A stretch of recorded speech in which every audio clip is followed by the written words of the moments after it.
Hi, and welcome to the Curious Cult podcast, the show where I talk to incredible people about their fascinating curiosity. I am your obsessively curious host, Nick Harrenambus, and in this episode, Rich Mulholland and I talk about storytelling in 2020, what it's like building and running a company for a quarter of a century, and how you decide what to focus on in life. Rich is a rock and roadie turned entrepreneur who founded the presentation powerhouse Missing Link. He's also co-founded 21 Tanks, HumanWrit.es, and the sales department. He's written 3 books, Legacide, Boredom Slayer, and Story Seller, and is a global public speaker who in 2019 alone spoke in 26 countries on 6 continents. Mostly though, Rich is a husband, dad, brother, son, and uncle, and one of my closest friends. Rich, welcome to the Curious Cult. Thank you so much. Very, very excited to get curious with you. That sounds dirty when you say it like that. Every conversation we have. So what I'd like to do, because this is the first time we're filming this, could you give me a brief introduction to yourself? However you'd like to introduce yourself is cool. Yeah, so I'm a kind of accidental entrepreneur that started a business when I was 23 as a bit of a hobby. 22 as a bit of a hobby, and realized that when you start a business as a hobby, it sticks. So I've gone through various years of getting bored and reignited and excited by different things, and have never really worked out what it is that I want to do or be. And so I'm this guy who's on this journey who's still trying to figure shit out. Right, that sounds amazing. You and I discussed this last night, that you were struggling with the idea of curiosity, which I found laughable because you are probably the most curious person I've actually ever met. And our conversation will dive into what curiosity is. But before we get into the heavy parts of this, I've kind of tweaked some of my questions that my listeners will be used to because I know you so well. So the first question I'm going to ask you is, would your sisters call you a curious child? My sisters would call me like an irritating child. Okay, that's great. And why? Can you think of something when you were a teenager that they got, geez, Rich, could you just fucking shut up? Well, I think what they would say is that I think all of us were, and I guess it comes back to curiosity. We all loved reading. We all loved exploring. We all loved escaping. So, I was always in a book. So I've always been, people confuse me. I confuse myself. I use the term introvert, but I understand that's not strictly correct. It's just sometimes I enjoy the company of a book more than I necessarily enjoy the company of people, because I like the whole world it's created. It's like books were like the internet before we had the internet. You could instead of looking at your phone, you could open into something and escape into a whole other world where the outside world ceased to exist. So I think my sisters would have said that I was probably reading a lot, and even as a teen, then it was Dungeons and Dragons and things like this, so role playing and creating, and so that would definitely be where they would start me off. I mean, I was probably a bit of an irritating shit as well. And I was always selling, always hustling, always selling something. Like I've never remembered a time where I wasn't trying to sell something to people. Okay, but so when did you start? Because I remember distinctly starting my first business at 16 and learning that awkward selling feeling and getting over it, and then trying to make money and going, oh crap, there's money. That's awesome. When did that really start for you? Yes, I was. It was my first job was at the Spar, and that was when I was 14. So it was probably a year before that. I was in a newspaper. There was this thing, earn money from home, blah blah blah, door to door sales, and it was called the National Sales Association. And this sounded legitimate to me, so I sent away your 50 rand, and what I got back was a stationery kit, and it was a kit of personalized business cards and letterheads. Like people had their own stationery, and I would walk door to door. And I was 13, and I would sell people and having their own little personal business cards, their own little stationery, their own letter writing kits and things like this. And I did really well on that. Amazing. Like I bought a bicycle, and I did it was really cool. Then I sold fake perfume for a while. There was another one of these because that was the thing you could do. You sent away in newspapers and you paid some money, you got a kit back, and then you took orders using the kit, and then they shipped you stuff. So I sold fake perfume to all my teachers. That was a thing. And then I also was always selling stuff. I worked at the Spar, and I was always trying to help sell basically stuff that was going off. And that was cool. Nice. Getting it. So that kind of curiosity is obviously quite innate in you, that not curiosity, that obsession for selling and like hustling. And I think when you're a teenager, it is hustling. It's not like you've got a formal plan. What were the people around you doing at the time? Like, did they push you to do more of it, or were they like, Jesus, Rich, could you just go to school and study? And can you think of anyone specifically who was like, no, dude, you need to pursue this, like become this thing, be more curious and obsessive? No. Like I think like my parents, it's quite weird, right? Because I think my parents are amazing. They're phenomenal, and they've really shaped who we are. But I don't remember them ever. Like I think they just gave us a lot of permission, all of us. And I think I just always knew what. So I knew I always wanted to be a salesman. I never ever wanted to go to university. I don't ever remember my parents ever having a conversation with me about what are you going to study. That like I don't think that ever happened. They never Wow. ever said that this is something you should go do. Don't think it ever came up. And I think they were just always happy that like I was independent and I was going out there and trying to make my own way. So the fact, and also we weren't wealthy at all. So South Africa went through quite a recession in the 80s and things, and my parents didn't have cash. So if we wanted stuff, we had to go and figure out how to do it. But also both my sisters before me worked. So it didn't even seem like something that had to be discussed. It was, so I guess in that regard, that would answer the question is that on one side, somebody might push somebody, and then you're influenced by somebody else. So maybe my parents went to my elder sister and said, "Listen, we need you to go and get a job on a Saturday. If you want this is what has to happen." But by the time it got down to me, two siblings down, I didn't even question the validity. Like I don't ever remember ever anyone saying to me, "You got to go get a job." I just felt Yeah. like, well, if I wanted to buy stuff like my sisters were getting, like why did they get this cool stuff? And I guess there's the curiosity. Like how can they get this? Oh, they do the work, and it's all about joining dots, right? And Absolutely. looking for patterns. And to a 13-year-old, she goes to work at a flea market stand, that big flea market by Market Square. Remember, Mhm. both my sisters work there every Saturday morning, and they buy cool stuff. And all I had to do is spot the pattern. The pattern was if you got up early on a Saturday morning and went and did work, you were able to have cool stuff. So it seemed like a no-brainer to me. And you see, I would argue, and I do argue, that that level of curiosity you feel is innate in everyone, but isn't. Oh, I Most don't people feel it's innate. fundamentally are not. Yeah, well, I mean, I do because it's in me. So I'm just like, oh, well, everyone must be this way. But the more I dig into this idea of are people curious about their lives, what they have, what they don't have, and why, the more I realize that they're not. It's a very specific kind of person that is actually curious and then actions on their curiosity. So I think there's two kinds of people, right? I had this debate with, not debate, it's actually a discussion, very interesting discussion with my son. So we were both like you, we don't believe in God, or we don't believe in, like, I'm actually, it's an uninteresting conversation. Do I believe in God? I don't believe in the current constructs of God in any way, means, or form, right? So Mm. let's not get into the debate of, was there a creator or whatever. A But separate so, podcast. yeah, it's a separate podcast. But Cal came to me and said, Dad, are you ever upset with the people who created religion? Did you ever feel like these guys who did it, look at what all they've caused way back when? Like, if you could go back and stop them, would you? And like, I had to think for a second. Like, and so there's a It's a number great of, question. well, there's a number of reasons. Yeah, it's a great question. There's a number of reasons why, and I love it that he's curious, right? That he's asking great questions. In fact, he's much better at it than me. Like, I feel like, shit, why is he asking this now? I felt like I only asked that in my 20s. But Yeah. what I said to him that day was, I said, Cal, why we shouldn't is that you've got to understand that those people solved a real purpose. So I believe that there's two types of people. We go back way, way, way back when you had hunters and you had gatherers, right? So hunters went out and hunted, like bison, and gatherers, picked up stuff that was on the ground, and got things. I think that was exactly the same with knowledge. Hunters went out. You have knowledge hunters and you have knowledge gatherers. Knowledge Mhm. hunters are people who look at things and they think, I don't know, why is there thunder? And why does after the thunder happen, rain fall down? Now they have no scientific explanation for this. So it must be like we've got to create something. So they started looking for an explanation. They're like, well, it does sound like the gods are angry. Thunder sounds like anger.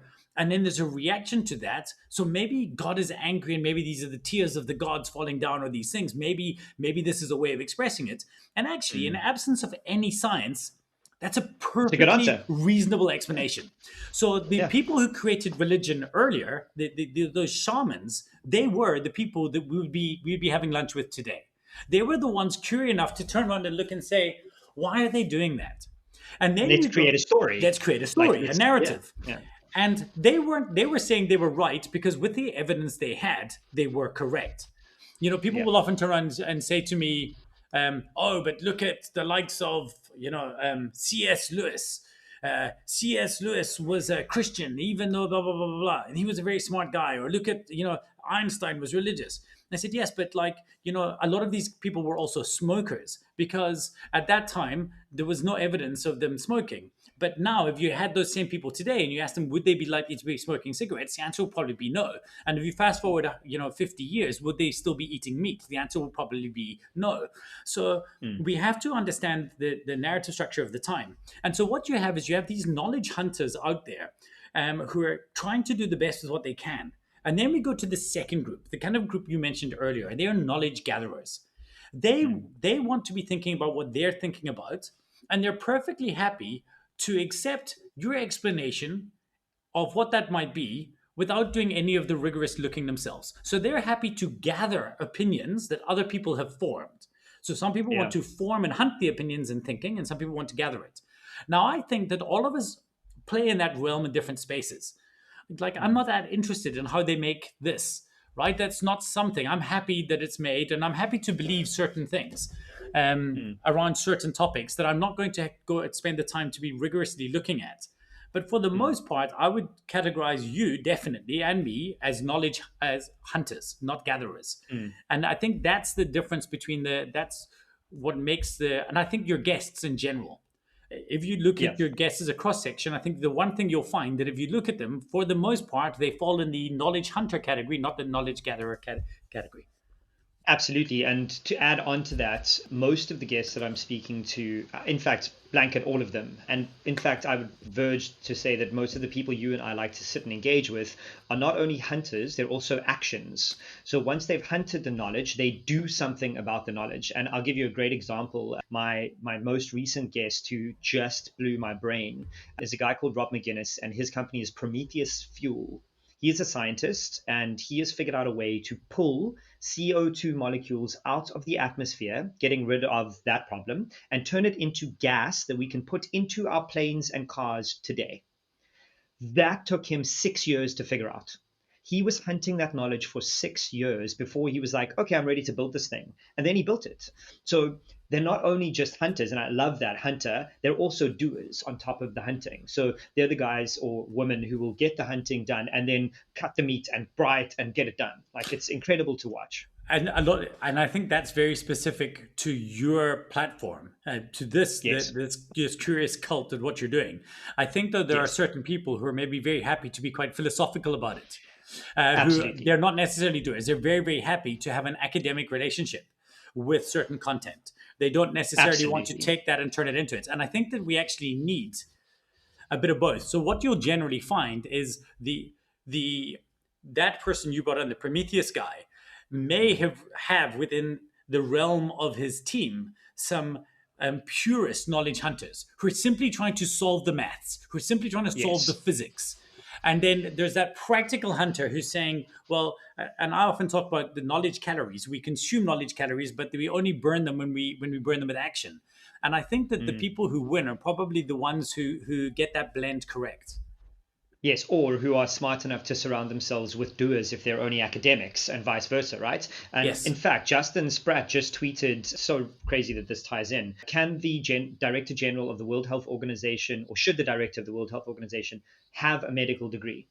And my answer was no. I don't think he has to or she has to. I think if they're smart enough to be the leader, they can surround themselves with the right people and then do the right thing.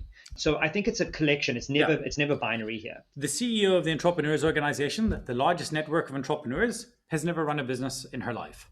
She's an amazing CEO of large member-driven organizations. So what do we want here? Do we want them to be the doctor, or do we want the entrepreneur, or do we want to be the person who understands how large hive minds should work? Yes. I think also with the spready thing, it's not to say that being a doctor should necessarily preclude you from doing it. It just shouldn't be a mandatory thing. And by the way, I just want to, just before we vilify people, if it wasn't clear, I don't believe the world would work if it was all knowledge hunters. I think we would all be lost. We would never get anything done if we all had to hunt for our own answers to everything. At some point, we have to become knowledge gatherers. And there are people, probably the people who run the engines of society, the people that keep the wheels turning, they're the knowledge gatherers. Yeah. I often use military and history as examples, and I talk about the leaders versus the attributes of the leader versus the manager. And the manager has to often be smart and diligent, but the leader has to be smart and lazy. The leader might be trying to find new ways of doing things because they're curious, like, could this be done better? But the manager, or in the case of where I got this from, the non-commissioned officer versus the officer, the sergeant versus the lieutenant. The sergeant just has to be smart enough to go and follow the orders and to do what needs to be done to get the job done. The world needs most, and in fact, we probably need a much, much smaller ratio of knowledge hunters than we do to knowledge gatherers. Totally agree. It's one of my bugbears about small business and entrepreneurship is there are a lot of people who say, oh, everyone can be an entrepreneur. Bullshit. That's absolutely fundamentally not true, because then, and this is selfish, who's going to work in my company? If everyone's an entrepreneur, who's building my business with me? Because they're all going to want their own business. So I agree with that. And it applies to so many other things, is you can't all lead. We've over glorified entrepreneurship to the point that everybody thinks they want to do it. It's really Oh, like man. only really good hard. for people. It's really hard, and certain people will love it and certain people won't. Yeah. In fact, what I've learned in this current crisis is that, and this actually goes very relevant to what you're saying, is, I mean, you've known me for years and I'm always lost. And in fact, in the introduction, I was saying about how I'm not quite sure what I want to do. Right now, I'm sure that I want to be working on missing link stuff all day until 9 o'clock at night and wake up first thing in the morning and get started again, because there's so much to solve. Actually, I'm only good in this. I am a terrible cruising altitude owner of a business, because it's so You're a boring problem solver. and there's nothing to solve. There's nothing to be curious about. And in fact, comfort is the enemy of curiosity, because thanks, man. I always like to alliterate. But comfort is the enemy of curiosity, because when my business was doing okay, my problem was I got into an okay state where I have enough stuff, my life is nice, I don't need for more, relatively early on, and my focus shifted that there was no real desire to get curious about making this thing bigger because my life was cool. And so it actually made me complacent. Whereas now the discomfort we're in right now has like flicked a switch. I definitely know you. I definitely know all of our friends basically are now. Very few of our friends are sitting there saying, "Woe is me." Most of our friends understand the challenge we're in, but we're also highly committed to what an exciting opportunity this is, because curiosity lives here. 100%. And I also, for me, I kind of like the idea of being someone who could build something inside of adversity and overcome adversity and then look back and go, hey, I built something in that. There's like a little bit of pride attached to that too. And I think that ego is so closely tied to this curiosity, the knowledge hunters.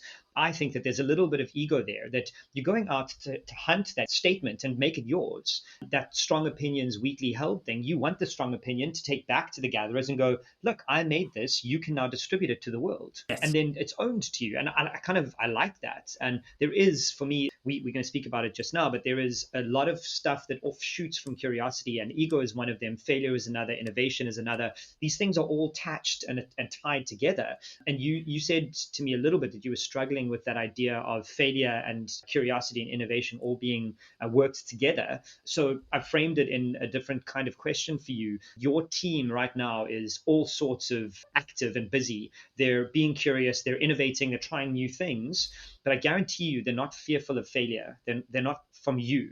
Like, you're not making them fearful of failure. You're saying to them, go, try things. Come back and tell me if it worked. But if they were fearful of failure, they wouldn't be trying things. They wouldn't be curious. Okay, but so fear of failure is very different to failure. Sometimes I think you glorify failure to the detriment of maybe glorifying the fear of failure. The fire that has been ignited in me right now is around the fear of failure. Getting to a point when the plane is on the decline, if I can still rescue it, that's very, very exciting. If the plane smashes into the ground, that's not as exciting. I've certainly, the first... I came out the gates with a big rallying call to the team. This is going to be amazing, guys. What if this was the best opportunity? And because that's actually the question that I'm trying to make sure that my whole team thinks about, is at some point in the future, you turn around to somebody and say, actually, this period was the best thing that ever happened to Missing Link and us. And then they say, why? And we've got to figure out the answer to that question. Start with the lens that 2 years from now, this is the best thing, and work back from there. So that forces a curiosity. However, on the Wednesday, we went to them and said, guys, just so you understand, as much as gung-ho and as excited as we are about all of these things, technically, we've got one more month's salary in the bank. If people don't start paying, we're not going to be able to pay you. we need to come up with new modes of how can we solve the problem of salary in different ways. And we came up with Yeah. some really, really cool models. So, for example, one of ours was, and again, this is where the adversity only made us think of this thing. And I'm going to take you to a little bit further in this. But we said to them, hey, what happens if we don't allow you to do moonlighting work? So if you make videos for us, you can't go make videos for other people. We were going to lift that restriction and let you go and make videos for other people if you can get video work on Upwork or anything like this, because somebody needs it. However, we ask you one favor. Would you be willing to commit to saying, if you earn 20,000 Rand by doing work on Upwork, while we're technically paying your time, that we can remove that from our salary demands to you. So we'll still pay you the rest to get you up to your salary period. And they were like, yeah, that sounds totally reasonable. So everybody understands that all we're trying to get through this period with is making our salary, whichever way we can. So another interesting thing is our Adobe license came up for renewal, $250,000 for our annual Adobe license. Now, if I'd gone to the team in the past and said, hey guys, I'm thinking of canceling Adobe Creative Cloud, they'd been like, no, but the other tools are terrible, things, blah, blah, blah, blah. But now we're going back to them saying, hey guys, we've got a choice to pay right now. We can either pay the salaries or we can pay the license for the video software. We'll leave this up to you. Do some of you want to resign, or do all of you want to try find an alternative open source software platform that we can edit on? Immediately. Right. Now, let's say we carry on with that for 2 or 3 months. Maybe they come around and then they say at the end of it, say, Rich, this is really, really horrific. We would definitely rather be using the software. Then we go back. Or maybe they say, actually, for the most part, this is really good. What we wouldn't mind is paying for these few plugins that will actually level us up to this. Is that something we could look at? And that's what we think we'll get to. So the fear of failure removes the friction for change. Absolutely. I think it's important, though, to recognize that there are different kinds of fear of failure. So right now we're talking about crisis fear of failure. Let's just take this forward 2 years. Missing Link is great. And you have a team that does things this way. And you instill a fear in them that if they do it a different way, they will fail and get fired. Because that's a lot of corporates. That's not our businesses. Yeah, I was gonna say, most corporates, this is the way that it runs, right? And that fear of failure, fear of branching out of the norm, prevents people from becoming curious, finding a solution, and then innovating. And the example I give in my curiosity talk is the invention of Scotch tape at 3M. Yeah. One of the scientists just went and did it on his own. Imagine if he was fearful of his job. He would never have taken the 2 years of his own time to build the sticky stuff that became Scotch tape. Or like Art Fry and the Post-it notes, right? It was a failure. Exactly. The potato chip was a failure. A guy actually tried to make a joke to an irritating customer, and then crisps were born. But listen, I don't dispute that at all, and I think organizations should. Now, here's the funny thing: is if you go on and look on in that 3M story, it ended up being what killed them because they nearly damaged their own creativity. They became the world's most innovative firm for a while. But then what they said is, hey, we're so innovative, we need to find the recipe for innovation. So what they did is they created the process and the recipe for innovation, which ended up being what killed innovation at 3M. And if you search for the article 3M Innovation and Six Sigma, because I think it'd be really, really good research for your book. The guy eventually came back and he turned around and he said, this is a problem because the entire process, we've got to get back to the process where actually just giving us the freedom to think. However, this is the seesaw. This is the balance because if most people, and again, remember hunters gatherers, if most gatherers are told just do what you like, be free with your thinking, people have to rethink everything every time. So the job is not to avoid process, it's to understand that process is not sacred. So there needs to be I have a process in Legacide around how do we question which process is still valid. And it always comes back to basically 2 questions. What problem, or 3 questions. What problem are we solving? Does the problem still exist? And if it still exists, is this still the best way? And that's a question you should ask. And the mindset shouldn't be ever that I'm saying to you, this is wrong. This process is wrong. Because that's an attack on somebody who created it. The mindset should always be, I'm not saying this was wrong when we did it. I'm saying it's no longer right. And just changing that narrative. But my worry is that if we make everything, so I'm not into these totally holocratic organizations, and even great firms like Matt Mullenberg's automatic. Automatic. It's still hierarchical, it's not. There's still systems, and in fact, for it to work well, there has to be, how do we behave on a call. I don't know if you see Elon Musk, for example. There's no acronyms. There's still rules and laws. We just got to have functional rules and laws. So there can't be. And this, interestingly, for me, it does start. One of the things that I talk about a lot is you can't preach this genius, innovation, curiosity culture if you've hired the wrong people. This all starts with hiring the absolute best people for the kind of culture you want to build. You can't retrofit this curious culture into a business that's been 25 years one way, and you've hired one person to do one job for 25 years. And then all of a sudden you say to them, hey, by the way, we just need you to innovate a new process here. That's your job now. There is no functional way that that person can become the thing you want them to become. So you have to hire for the kind of thing you're trying to do, or find the right people in your organization. You can't square peg round hole them into this curious way of thinking, because like you've said, some people do not want to be curious. They want to do their job repetitively. It's what makes them happy. It's what makes them good at what they do. Yeah, and I think what you probably have to figure out is what is the ratio of curious to non-curious. I don't want to say non-curious. Maybe I'll stick with hunter and gatherer just for the sake of this. But what is the ratio? Because I don't want everybody if you run a factory, you don't want everybody at odds with how this factory should run. You want certain people just accepting that this is how it's going to do, doing the work. Certain people questioning the validity of how this can happen and what can we do. I mean, ironically, one of the most innovative societies in the world is one that least allows for open curiosity, and that's the Japanese.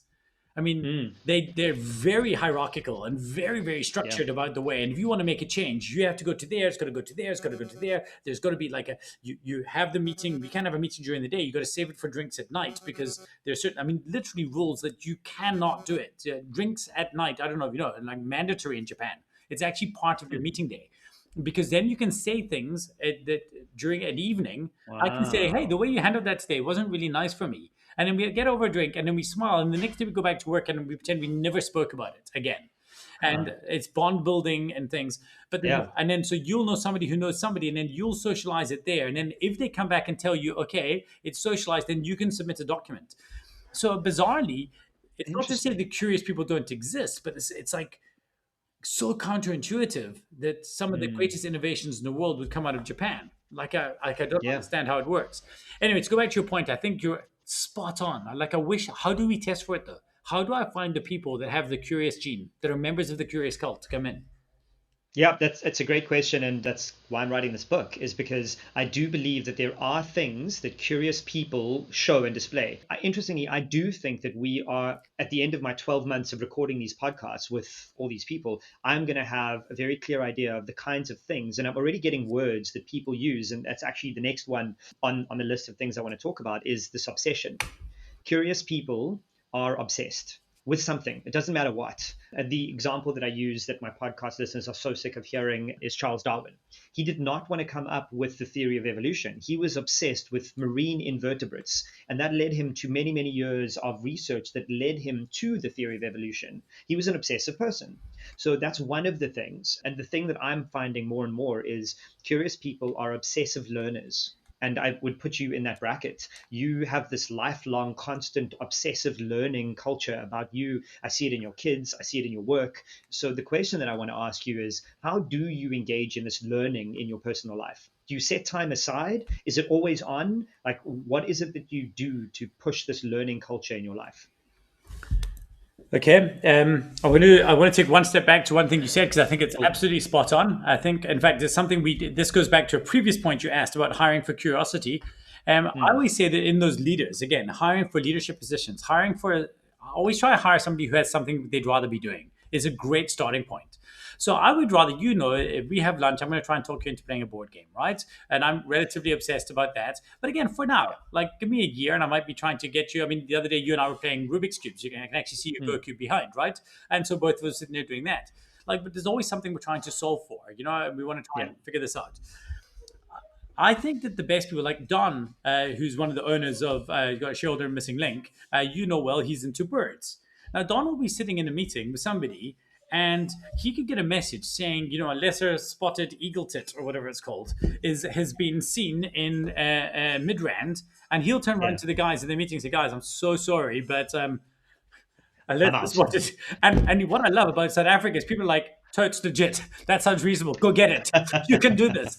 And Yeah. the truth is about those people is if you hire people who have something better to be doing with their time than just work, they'll always Mm, be trying to find better ways to get their work done. The mm, counterintuitive thing is um, the scariest people to your business to maintain the status quo are those people who are the first in and the last out every day. Because they're very, very happy to be at work because they like work. They like how work works.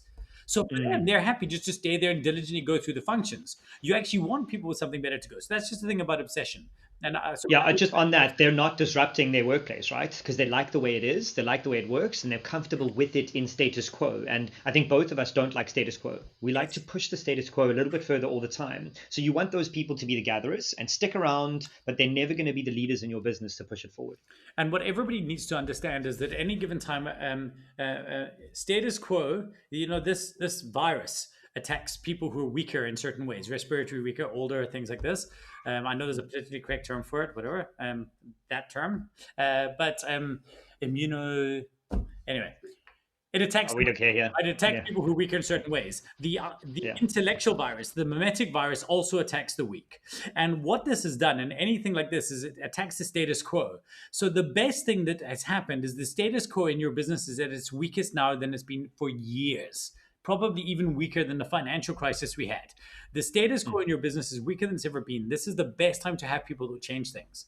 Now, again, I love having those hardworking people that are in first thing in the morning, last thing at night, but they're not the people who are going yeah, to lead your business to where it needs to go. That's a important absolutely. thing. So let's park that and go to the learning question. Mm, I'm a mm, very passive learner, so I'm not an active learner. I think the ninja skill for me for learning a lot is that I read more fiction than nonfiction, because there's a few reasons for it. Fiction Fiction offers hypothesis. So most good fiction nowadays is pretty well researched. Even great science fiction. One of the best books I read last year or the year before is a series called Scythe, and uh, the book offers an alternate future where we've solved for disease. Okay, it doesn't exist anymore. We don't die. We've actually solved death. wow. But then it creates some. Okay, but then what would society look like? How would we control a society where dying wasn't going to happen? And he offers an amazingly thought out hypothesis that has informed so much of my thinking around certain way to handle certain things. Or you'll Mm, know that if I do a talk, I often talk about Wellesley and Napoleon and battlefields. The thing I was talking about, Smart Lazy, that mm, story by the Hammerstein Eckert, who was basically the head of HR for the German army before World War II. And like, it's all these things that I've learned in passing. So because curiosity for me is a leisure sport, it's not that I sit there. It's not like Bill Gates. If you watch that thing of Bill Gates series, Inside Bill Gates' head, yeah. he's Takes 20 books, goes away, reads them. totally. Yeah. And that is probably to be a person who can simultaneously build 7 factories, 7 plants, who can take nuclear, Yeah, it's irritating. yeah, like that's the formula if you want to be that guy. Me, I just want to be Yeah. like get along and have a great life and have cool conversations with myself in my head. So Yeah. I find that I'm always engaged with story and content and things. And what I love is those, even the great like thriller writers, they're teaching you about military practices. They're teaching you about how things happen. They're giving you so much knowledge. And then what happens, and I'm sure you've done this as well, you're reading a great book and then you're like, no, that can't be true. And then you go Yeah. and I read a book last year called The Bees. And it's basically imagine the Hunger Games, Mm, but in a beehive, from the perspective of a bee, where there's no yeah. thinking because they're bees. It's not like anthropomorphic bees. It's literally a beehive getting described from the point of view of one bee. And it Wow. comes across like a Hunger Games story. It's like crazy how bees and societies work. So I'm reading this Yeah. book, and the whole time I'm reading, I'm like, no, there's no way that happens. And then I Google, I'm like, oh my God, that happens. So this woman snuck in teaching me how beehives work to the point that I've added become a beekeeper to my list of 100 things I want to achieve in my life under the Amazing. premise of a fictional book about a society of bees.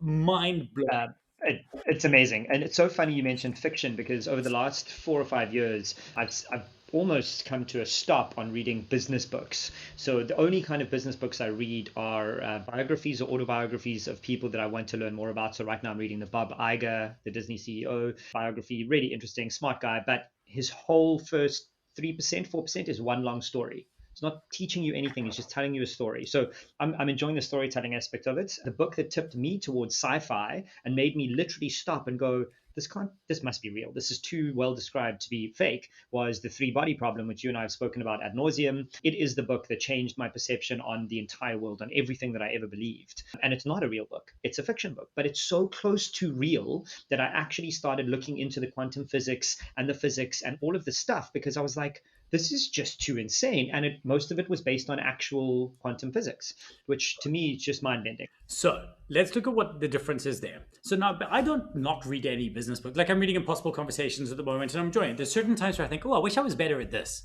There was a scenario in my past recently where I thought I have to be able to be better at conversing in order to deal with a specific situation. So I bought a book on learning how to do that. Right? And you mentioned Radical Candor in a video recently. It's a great book, and so there's certain things where we've got to. It's good to learn. And generally there, I take what they're doing and I become a knowledge gatherer. I'm saying, I'm going to outsource the thinking here to you. I'm going to assume that you've done rigor and research. And for the most part, I'm going to try what you've said. I'm going to take your atomic habits and I'm going to give them a couple of goes until I find what works for me. That's knowledge gathering, and it's important. I want people to gather I've written a book called Boredom Slayer. I want them to take some of my practices in presentation theory and try them. Like, I've got 23 years experience here. Try and work with this thing. You don't have to spend too much time thinking about it. Now, take us away from what we both just described from fiction. Fiction, somebody offered a hypothesis. They offered a story and a narrative that unlocked a curiosity in your brain, and both of us said the same thing. We went and looked. So there, it forced you to become a knowledge gatherer, because what they didn't do is give you answers. What good fiction does is it gives you questions. It forces you to think, is that really how that works? How does that work? I learned about square breathing that the Navy SEALs use from fiction. I was like, let me read about square breathing and let me look at these things. Yeah. And you want knowledge. Sometimes some knowledge must create questions and some knowledge must create answers. And what I love about good fiction is often good fiction will give you some answers, but more often than not, it will just give you a lot of questions you want to research yourself. So you become invested in the learning. And I mean, this does lead me towards one of the questions that we were going to talk about later, but it's one that most of the people I speak to struggle with is, how do you know what to dive into as someone who's hunting knowledge, or to be passive and be a gatherer? Just to use the lexicon we've used for this whole conversation, more along the lines of what I normally ask is, curiosity is not efficient, right? So people like us are hungry all the time for more and more interesting knowledge. When do you, as Rich, choose, I'm going to double down on board games and I'm going to ignore this? Because you've made a conscious choice, right? And board games have meant that you've had to ignore a whole lot of things that you could have been curious about. So how do you pick those things? Right. But I mean, so here's a game. The other day it's called 13 Days. Would you know what 13 Days would refer to?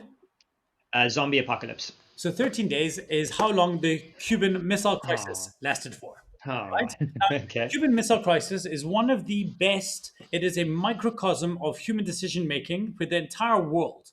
It was the closest we've ever been to all-out war. Right? We were on the brink of all-out war, and in this game, I was playing this game, and every card is a little event card, and every event card has a little reference to a book. And I'm sitting playing a game, and it's interrupting, teaching me about these things. So I think we must always be open to passive learning as part one. Okay, so and I think this is what some people would just play this game and never bother saying, wait a minute, was there really a private letter that went between Khrushchev and Kennedy? Where did they find a way to communicate in non-diplomatic terms because they actually just wanted to say, listen, dude, like, I don't want to bomb you. Could we just calm our tits a little bit? And that's the background, but like inside they're like, guys, we must be. So then you read more. However, for other knowledge, I want to start with the victory condition. So if I want to separate, and let's go back to what I said a few minutes ago. I had literally a conversation I was going to have with somebody that was so critical that I wanted to be better at it. So I went back and looked, and there was a few options. There's Crucial Conversations, which I'd already read. There was Radical Candor, or at least I'd already studied an abstract of both of those. And then there was this idea of impossible conversations. And I thought, that's actually how this feels, because it weaves personal and emotional and thingies. And so that's where I went to. I was solving for something. I wasn't right, because the problem with most information is if you consume it at the wrong time, it's not going to be helpful. So let me give you a case in point for that. One of the best books I've ever read was a book called Who Moved My Cheese, which is so completely absurd, except my business coach was a man by the name of Wolf Fawcett. Brent, who you know now, Brent and I actually met, both being coached by Wolf. And I was once got into a fight with one of our big customers who had asked us to change the way that we worked with them, or else they wouldn't hire us. And then we said no, so they stopped hiring us. And I was writing this big long letter about how unfair this was and blah, blah, blah. And I was like 4 pages in. My business coach arrived for a one-on-one meeting, and I read him the letter, and he said, he's a German guy. I said, please wait 1 second. And he pissed off. I was like, this is, I mean, you're paying by the hour. What am I paying this guy for? Yeah, bullshit. So he goes to Northgate and he buys a copy of Who Moved My Cheese. And he comes back into the office and he says, before you do anything, I want you to promise me one thing. Here's a little book. And it's 20 pages of stupid American preamble. It's a 30-page allegory and another 20 pages of post-amble, if that's a word, right? Like it really could be the allegory of 30 minutes about hem and haw or whatever. I read this book. I deleted the letter to Nissan and I understood that my cheese had been moved and I moved on there. In fact, right now, Who Moved My Cheese is probably the most important book that most people could read. Right? Yeah, everyone should be selling out everywhere. Yeah. For now, right? Yeah. The thing is, if I'd read that book 2 weeks before, it would have been crap Americanized rubbish. Or if I'd even read the book a year later, it wouldn't have resonated because I would have forgotten that story with that customer. Knowledge should be intentional. We're not, unless you're trying to get an academic result or something like this, which is an intention and a victory condition of itself, random consumption of knowledge just becomes knowledge calories again. It's all. Yeah. Now, you may be the kind of person who reads something and you're running a business, so you immediately put this practice in place. But for the most part, it's much, much better to say, hey, in the next 3 months, I've got to be better at this, or I've got to solve for this. Let me try and find. So my intentional knowledge always has something I'm getting towards.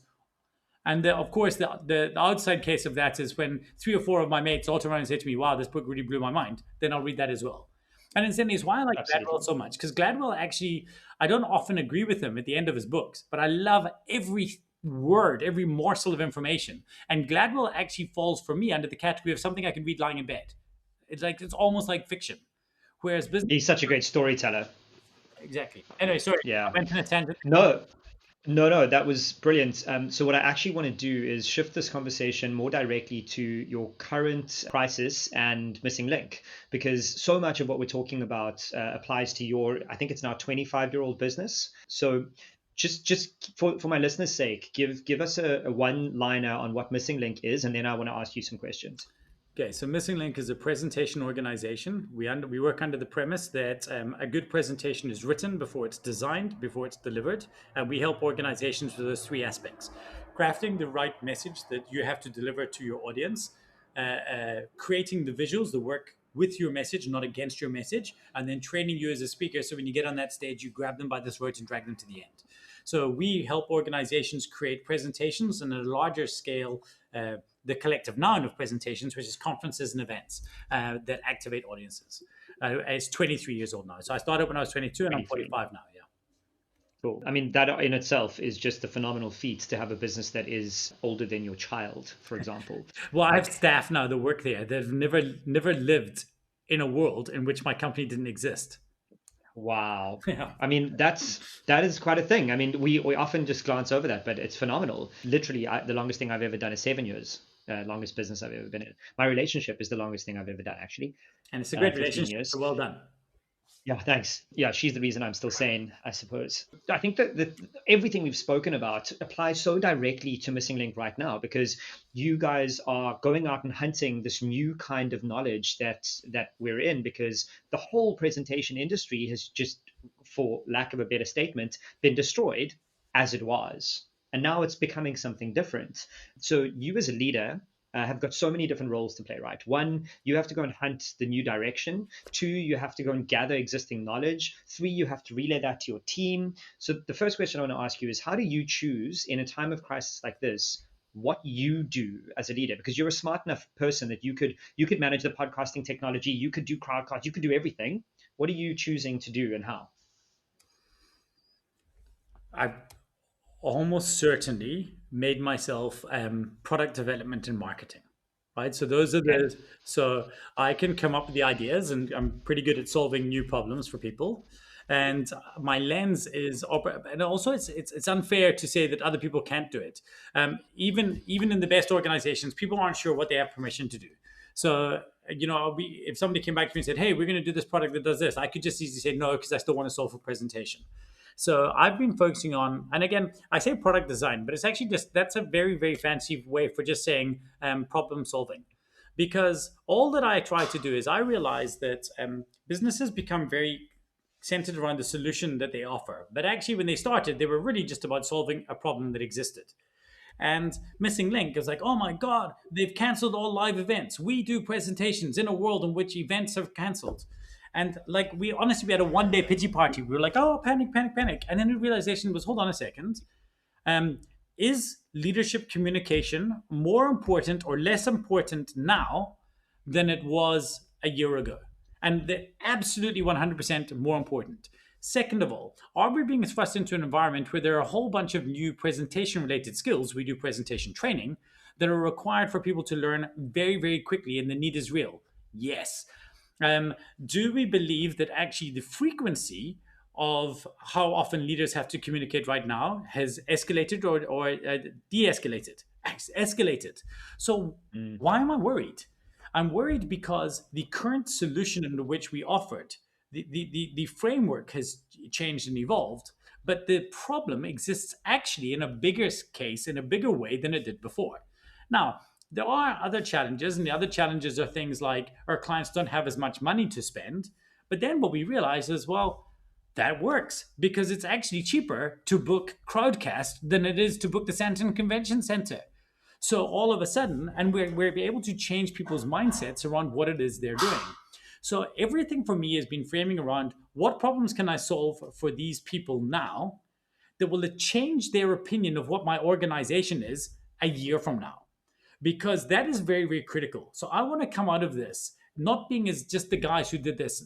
Anybody, what is not a pivot for me right now, and I understand that you got to do what you got to do to survive, and I'm absolutely more power to you if you need to. But if you were a company, a friend of mine has a board game company in Utah, and he can't sell games, and the distributors aren't paying him, but he was an importer already, so he's imported a IN95 masks, and he's selling those. Absolutely, because what he realized, what I actually am, is an importer and distributor of stuff to people who need it. These are the skills I have, and I can use them in What I different do. ways. Yeah. Right. Yeah. So by all means that, but in my case, he's going to want to go back to being a board game company. Now, hopefully he'll learn certain things. Maybe he'll learn, well, I don't need a distributor because I was a distributor here, so I can work directly. But for me, I want to turn around and say, at the end of this company, our company must have evolved. So I am Mm. Trojan horsing in a whole bunch of change. We're saying to our staff, why would we ever go back to the office? Now, for reference for your listeners, our office has been a big part of our marketing. We'd won World's Coolest Office by Inc. magazine in our company size, and we'd done all kinds of different things, and people always loved the office. But it was never about the office. It was always about the experience we could give when you came to our office. But that office has been one of our biggest single limiting factors because it requires geography. So it means that if you are not within a 45-minute driving radius of the Four Ways area in Mm. Johannesburg, you're not going to get the full customer experience. Therefore, we're probably not going to get much of your work. So even though Yeah. I live in Cape Town, we have a fraction of the size of Cape Town clients as we do Joburg clients. And we have a fraction of the size of international clients as we do Joburg clients. What this has changed is everything. So we're saying to our guys, we're not going back.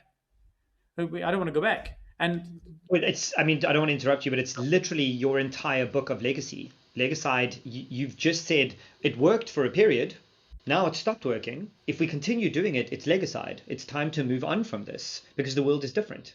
yes, and what an opportunity. So again, so let me tell you the best thing that's happened to this business during this crisis, right? The single best thing. I have somebody to blame for the first time in my life. If my business tanks after 23 years of running this company, finally my business can tank and I can make all those tough decisions because I was genuinely worried. We've been talking about getting rid of the office for 3 or 4 months, right? Mm. But then, will our customers think that we're running out of business and we're losing our edge and doing our things and blah blah blah?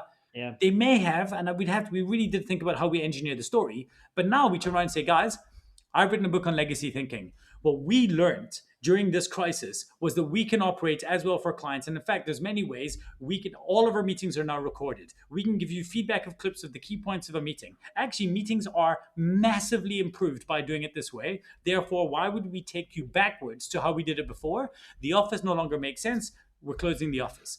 So now I have a story. Now I have permission for the office narrative to fail, Yeah. to move Yeah. on. What frustrates me is how people aren't taking, like, again, and I did a video on this the other day, but people are saying this too shall pass. That is, and I had a debate as well. I'm not saying I understand the Stoics and what they meant by that. What I'm saying is the idea of this too shall pass. The narrative that, hey, yeah, we're going to get to this when lockdown is over. Work under the premise that it will not be over for two Yeah. reasons. Well, one is just because, like, you don't know when it's going to be over, so don't live in a dream of 2 weeks' time. But two, if you're working on the fact that you're going to go back to normal, that it will pass you by, you're not going to make meaningful changes. Every single day, I want my business to become better today because of something new I've learned. Absolutely. And I think on this too shall pass, Yes. that's what that says. But I think that there's an active and a passive, this too shall pass. And you're talking about the active, this too shall pass. I want to actively think about how this is going to pass, what it means when it passes, where will I be when it passes? And then there are people who are going, yeah, this is going to pass. I'll be okay. I'm just going to sit back and chill. Totally. And there is a fundamental difference between those two things. My psychologist likes to say that waiting is an action.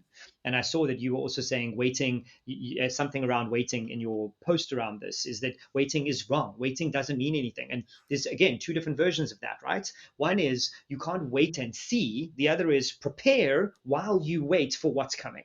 And I also do think sometimes waiting is a valid strategy. If I was in the middle of something, Donald Trump would have learned very, very well to perhaps wait before he spoke a number of times, just to say, Yeah. let's just give this a day or two to figure out what's happening. I have no problem with Cyril Ramaphosa arriving half an hour late for a press release, because my theory is he didn't go for a shit, right, and get a box of Smarties before. It was, guys, have we dotted this final? And Yeah. the way I realized this is when he started going through some of the stuff, I was like, I never would have thought of that. Oh my goodness. Jeez, this dude's got a lot to Yeah. think about. Vets. I can't believe he even thought about vets. Like, Vets, me too. right. So now I'm thinking, you said 5 o'clock, it was 6 o'clock. We're okay because you took the time. I'm saying waiting is not a strategy. Hiding is not a strategy. It's maybe a better term than Yes. waiting is not a strategy. Absolutely, because waiting is a viable strategy if you're planning while you're waiting, which is what you're talking about. Cyril, our South African president, was planning while they were delaying us. He wasn't hibernating. And I think that some people Exactly. are going into this with a hibernation. We're going to sleep for the winter will pass, and then we'll come out again. And everything will be fine. Strategy. And again, Yeah. this is where the curious thrive. I think the curious thrive in a crisis because there's so much to be curious about. There's so many questions to hunt. How does this work? What are we doing? How do we figure this out? What are we doing? Whereas gatherers are waiting for the answers. Like, what are we supposed to do? Oh Absolutely. my God, how is this going to work? What's happening? And they're the people, by the way, who are getting a lot of the time caught up in conspiracy theories because they just want something to hold on to. And just like Yeah. I can look at some religious explanations to turn around and think, well, this is what it must be. I would far rather, find, it must be 5G towers. Yeah, of course it's not. But it must be. And again, we've heard this narrative before because it was 4G, it was 3G, it was GG, it was pre-G. But yeah. Okay, Rich, my final question is, what is keeping you up at night right now? Because you're in quite a positive space and you're very optimistic and you're very energized. So what are the things that are keeping you up at night? Sure. First of all, the one observation I've noticed, I'm able to, I go to bed and I read my novel I'm reading at the moment. I'm reading about the migrants going through amazing. Do you know there's a train called El Bestia where people migrate to how they get to El Norte, the North America, from Honduras and Guatemala and things. They jump on a moving train. And there's a whole bunch of people. Sure. Anyway, it's the thing. And they like die and fall off and there's like kidnapping and rape. Wow. And these people jump onto these cargo trains because there's no train system. And that's the only way to get to the north. And it's Okay. anyway, so I'm reading about that, then I fall asleep. And so as long as my brain is busy, I'm okay.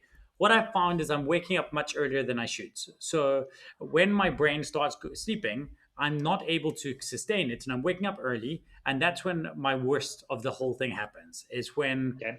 I'm not busy.